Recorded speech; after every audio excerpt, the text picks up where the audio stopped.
everyone, I am Lee-Delisle. Welcome to my channel. This is a live stream recorded, and I've just got to check the date because it's that kind of week. It's the 6th of August. It's nearly 3 o'clock UK time. So this is a live Q&A answering questions about the recent video I posted about the TARM laser and finding a Raspberry Pi inside of it. I will be recording this and maybe making a few edits and uploading it separately.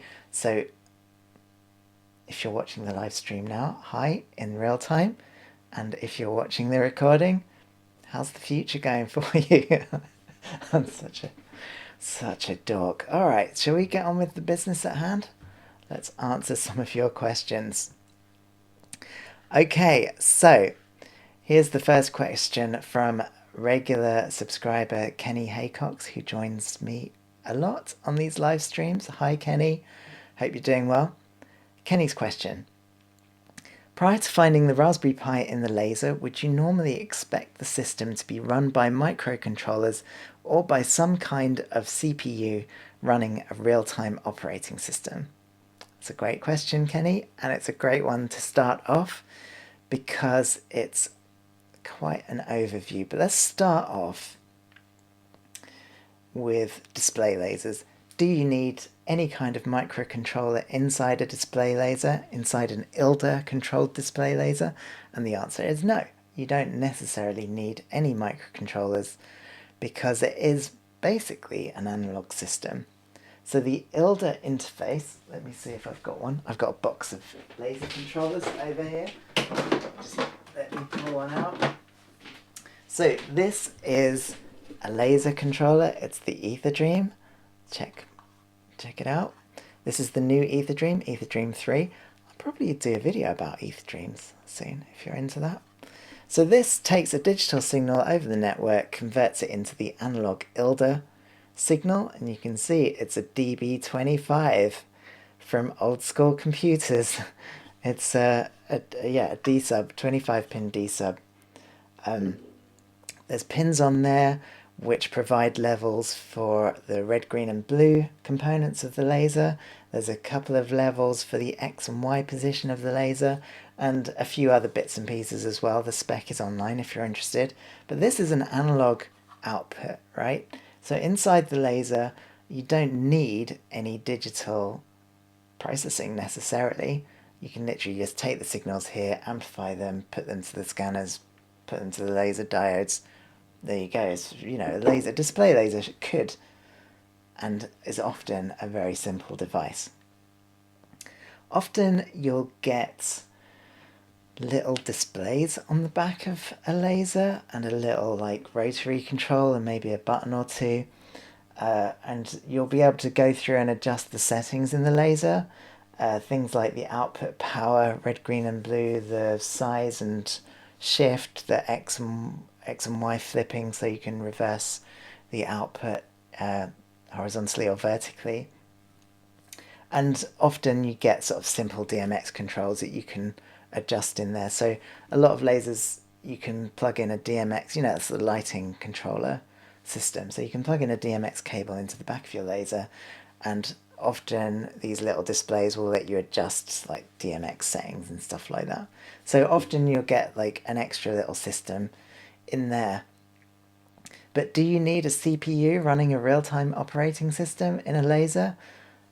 No, I don't think so. Most of the time you don't.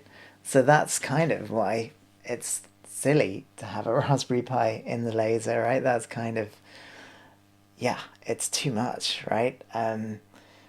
Especially the Raspberry Pi. I mean, I love Raspberry Pis, right? They're so good for when you need them. But they have an SD card, which is their storage device. And unless you have a proper shutdown process on the Raspberry Pi, there's a danger of corrupting that SD card when you just pull the power on a Raspberry Pi. One way to get around that is to make it a read-only file system, and then obviously it can't be written to. Nothing. It's never going to disturb the Pi in the middle of a write process. I never looked into the Raspberry Pi and the TARM enough to know whether it was read-only or not. That's something I should probably do later. Anyway, So to answer the question definitively, I would normally expect some kind of microcontroller if there was like an interface on the back, but you don't need any kind of microcontroller in a display laser. They can be fully analog, and I certainly wouldn't expect to find a Linux computer in there, except in maybe some exceptional circumstances. Right, next question. So there was lots of questions from that last video asking why I couldn't upgrade the software. So if you remember in the video, one of the issues with the web interface for the TARM laser was that it was very poorly executed. It jumped around a lot, and as Neon Fuzz in the comments identified, it's because the data is constantly coming from the Raspberry Pi. It's constantly being sent to the browser, all the data for all the settings, just constantly in a stream of data. So when you go to actually adjust one of the settings, and it's still getting the old setting sent back, so the sliders jump around, and it's really atrocious. So, you know, obviously I'm a curious person.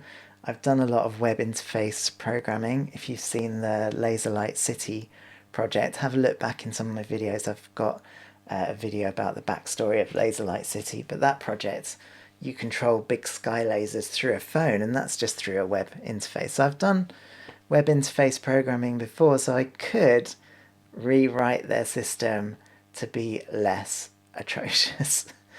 Do I want to do that? Probably not, because actually the main issue that I have with this web server, with this web system interface, is that there's a web system interface at all, right? Those settings on the laser, I just want to set and forget. It's much more sensible to have knobs on the back of the laser for those settings, knobs and switches and buttons, or at the very least like a separate interface there. I just want to set those things and never have to touch them again. I certainly don't want to run another network cable to the laser just so I can adjust things that I never need to adjust.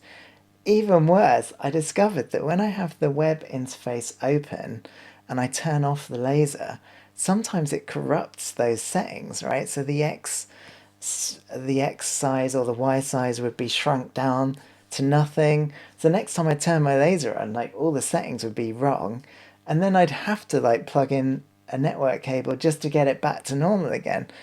Thankfully, that doesn't seem to happen when I don't actually have the web interface open, but still, it's just like atrocious. Oh, it's so annoying.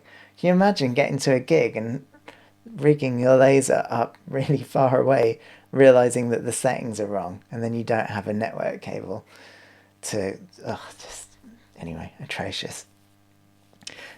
R. Fletcher asks, could you replace the Pi with an Arduino? Yeah, of course. Yeah, you could. It's sort of like, and that would probably be a better process. You'd probably have a better outcome with that, right? If you put in an Arduino or another microcontroller, you could add a bunch of pots, you know, variable resistors to the back, and you could recreate a hardware interface for all those things that you're currently adjusting with the web interface. So it would be a fairly complex process. I looked at the pins between the Raspberry Pi and the board above it. There didn't seem to be enough pins for every single setting, so I strongly suspect there's some sort of digital communication between the two boards, you know, SPI or I2C, or even just serial, something like that.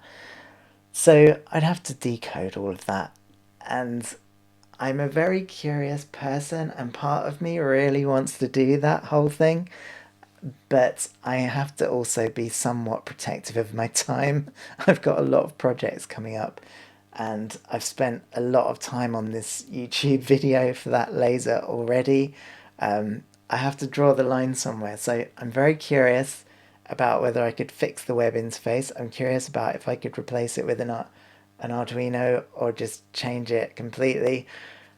Oh, I've just got to be so protective of my time, especially because I've got an incredibly busy period coming up. I've spent weeks doing ridiculous things before.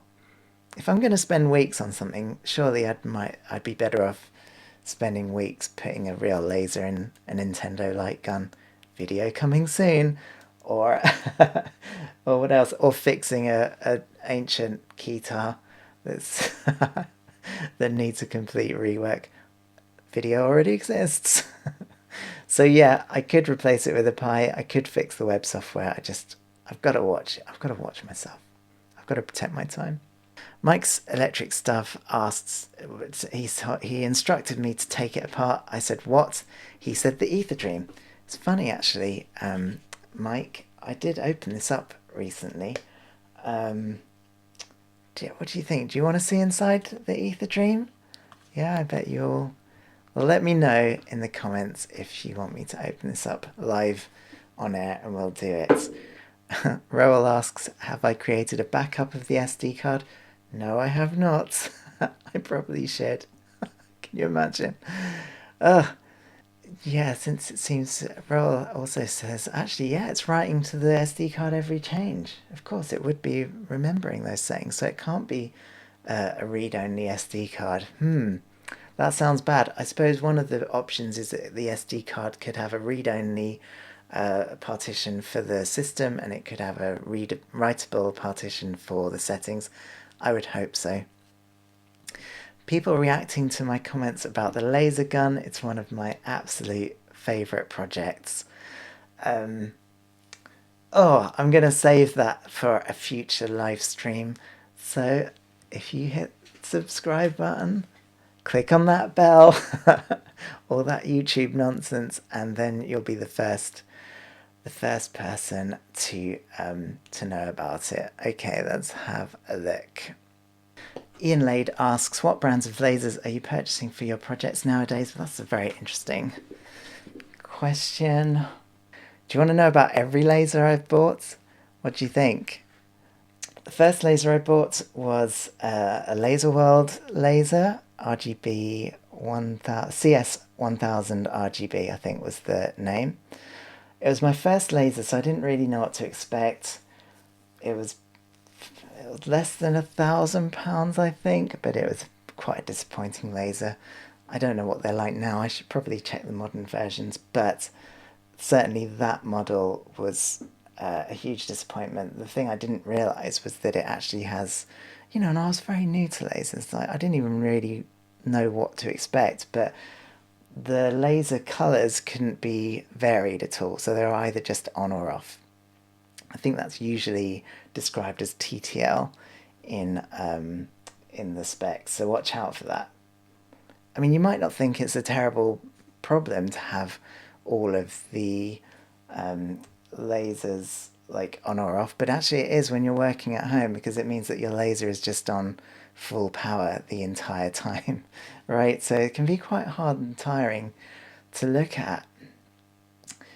So that wasn't great. Also, there was a lot of interference in the scanners. I'm not quite sure what that was about. And again, I didn't know if that. I just started programming lasers. I didn't really know if it was something I was doing wrong. Anyway, suffice it to say, it was a kind of terrible laser. It was a bit of a mistake to buy that, but it was a long time ago. It was 2013. So maybe that was the best there was for that price then. I don't know. Then later came the Laser World TARM laser that you know about already. Nothing really to add there. Then I bought an Able laser. So that's a Chinese manufacturer who have a really good reputation. And that's probably one of my favourite lasers. But I do have to say I spent an extra £800 to get... now, what's the name of the scanner? I think it's EMS 8000 scanners. Very fast scanners, very high quality, so it's really nice to work with for graphics. It's a really good laser. But even that one, I mean, it wasn't super cheap. I think it was £2,500, 3 watts. That one had a pretty major problem. I got it, plugged it in, fuse immediately blew, put a new fuse in, it immediately blew again. To cut a long story short, opened it up, realised they'd sandwiched one of the power leads in between some standoffs on one of the PCBs, and I'd actually joined the live electricity input into like the ground, so I could have really had a pretty nasty accident there. Pretty terrifying. I managed to fix the problem, of course. Kind of dismayed that Able weren't more apologetic than they were, didn't offer me anything, any refund or anything, but there we are. I suppose that's just the kind of crap you have to expect if you're buying lasers. But apart from that, I love that laser. It's really nice. Small, decent beam quality. It's excellent. Then I bought 4 light space lasers, 11-watt lasers. I really like those, and things were getting serious then. I think they were a few £1,000s each. I got access to another 8 of those, so I was using a lot of those lasers on my projects. But, after a few years, all the red diodes started going. Lightspace, to their credit, replaced the modules. But my friend Rob at Stanwax Laser, he realised that there was a bit of a spike going to the diodes. So he put in a soft start circuitry. He modified them with a bit of extra circuitry to make them soft start. And he also added some laser orbs. So they're good now, right? But that's a bit weird that they started going. Recently, I've just been buying a bunch of OPT lasers, really massive, 25 to 30 watt sky lasers. They've mostly been okay. There's a few problems with some of the diodes. There was one of them that was overheating. You get what you pay for, basically. But as long as you've got experts like Rob who can maintain and fix all your gear, that's it. But ultimately, I think there's not been a single laser that I've bought ever, whether it's from Laser World or whether it's from a Chinese company or whatever, that has been perfectly fine. They've all had problems one way or another. Is that just the laser industry? I don't know, you tell me. It'd be nice if they could step it up a little bit. Okay, that's all my lasers. So a question from Frontier Psychiatrist is, how long have you been working in the entertainment industry? Well,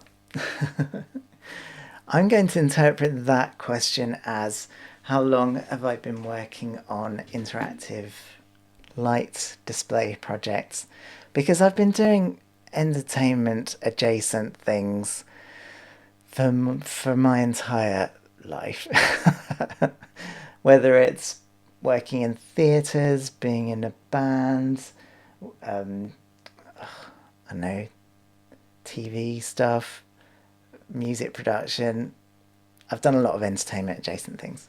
Or games programming. Made a lot of games. But in around 2006, 2007, I first did an experiment with a big projector, projecting fireworks onto a building and doing motion detection with cameras. And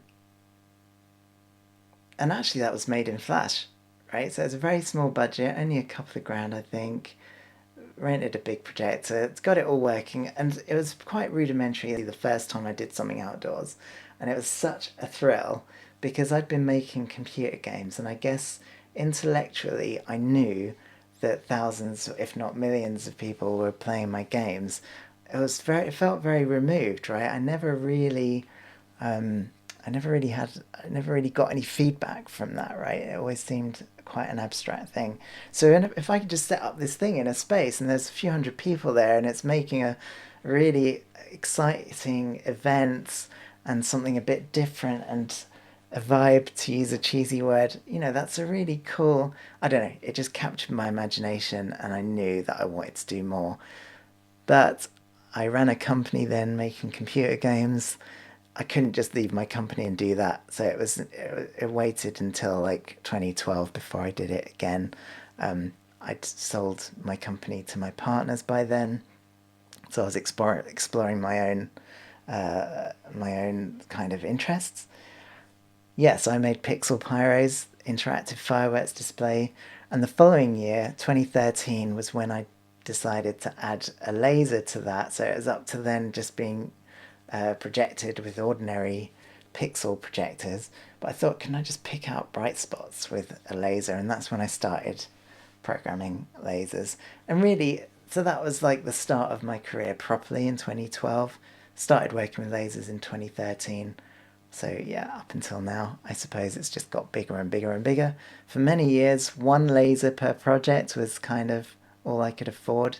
Now, like the last project I did had 26 30-watt lasers in, so it's stepping up a little bit.